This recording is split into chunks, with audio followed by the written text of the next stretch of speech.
Salam saudara-saudara yang terkasih, selamat bertemu kembali. Mari kita mengisi hati dan pikiran kita dengan kebenaran firman Tuhan yang diambil dari Yoel 2 ayat 28. Bagaimana kita belajar untuk mengarahkan hati dan jiwa kita kepada Tuhan. Ayat ini sangat populer di kalangan-kalangan tertentu ya. Saya akan bacakan buat saudara Yoel 2 ayat 28. Kemudian daripada itu akan terjadi bahwa aku akan mencurahkan rohku ke atas semua manusia, maka anak-anakmu laki-laki dan perempuan akan bernubuat. Orang-orangmu yang tua akan mendapat mimpi.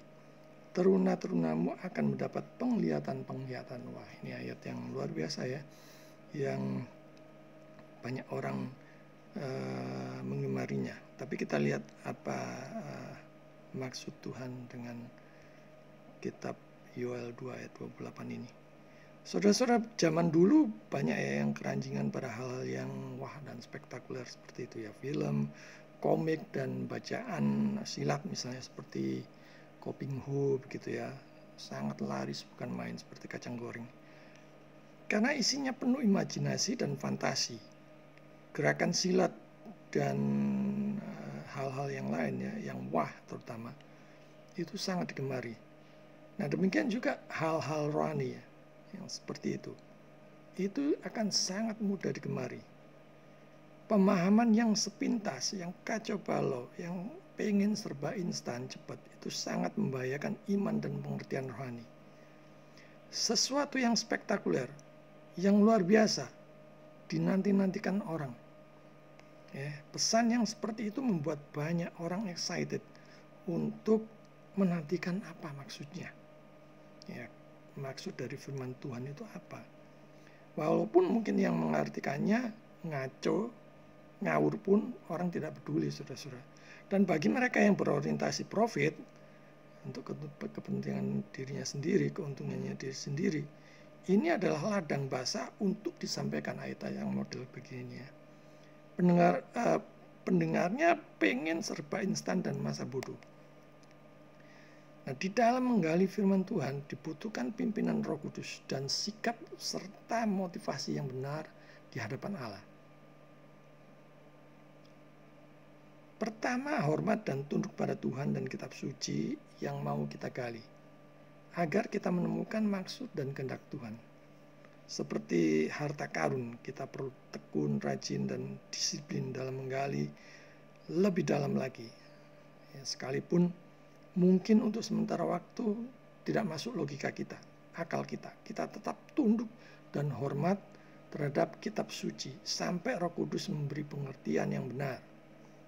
Nah, di sini kita lihat sang nabi mulai dengan berkat-berkat duniawi. Kristus juga mengingatkan kita bahwa kerajaan Allah harus dicari terlebih dahulu dan hal-hal yang lain akan ditambahkan pada tempatnya. Kita bisa melihat di dalam Matius pasal 6 ya. Seolah-olah untuk makanan dan setiap hal yang termasuk dalam kehidupan yang lemah ini adalah tambahan pada kehidupan spiritual. Sang Nabi dengan sengaja menyebutkan terlebih dahulu bukti nikmat Allah di dalam manfaat lahiriah. Karena betapa lambatnya persepsi anggapan manusia dan betapa malasnya mereka dalam mencari kehidupan rohani. Jadi susah ya diajak maju dalam hal-hal rohani karena ingat saudara, daging ini sangat lemah. Kemudian orang-orang naik ke hal-hal yang di atas atau hal-hal rohani dengan begitu banyak kesulitan. Jadi memang harus diperlakukan seperti biasa ya, seperti itu ya, yang kita hadapi terhadap kanak-kanak. Ya, kita ingat Gus Dur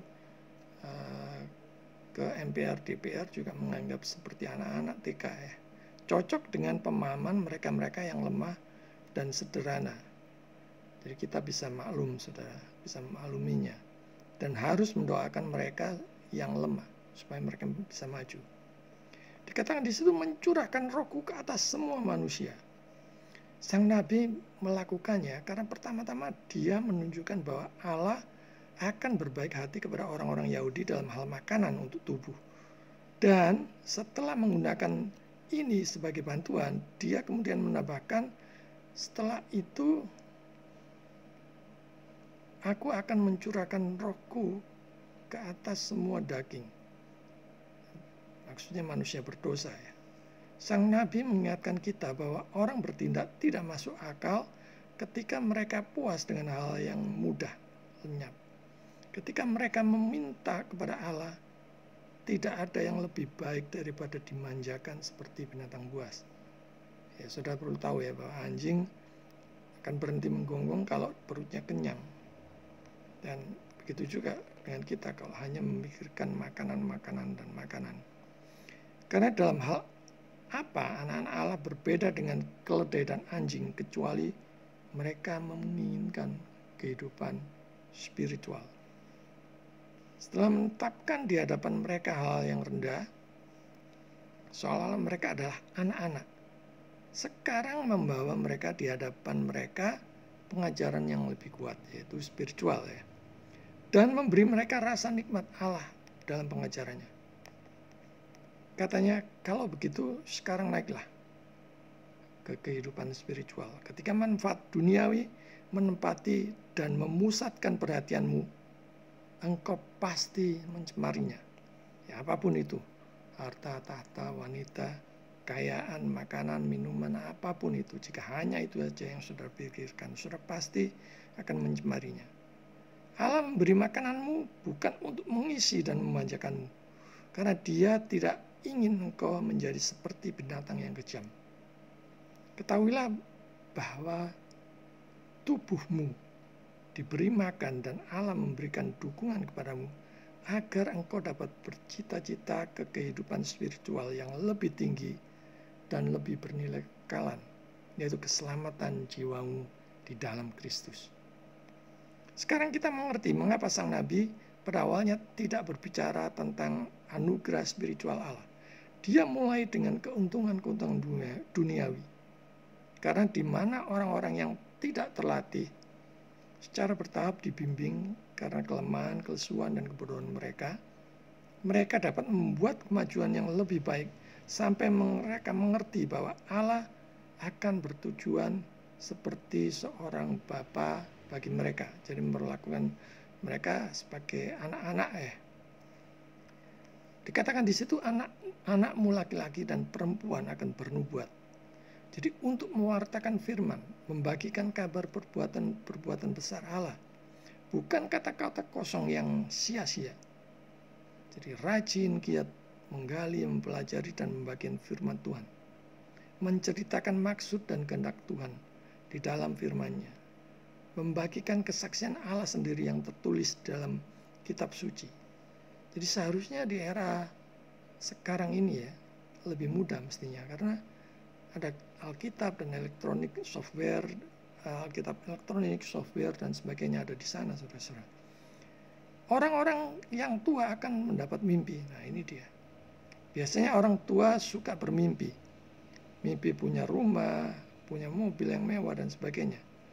Ya, ini juga bukan mimpi tentang nomor togel, saudara, ataupun mimpi yang aneh-aneh, tapi yang menceritakan perbuatan besar Allah atas umatnya.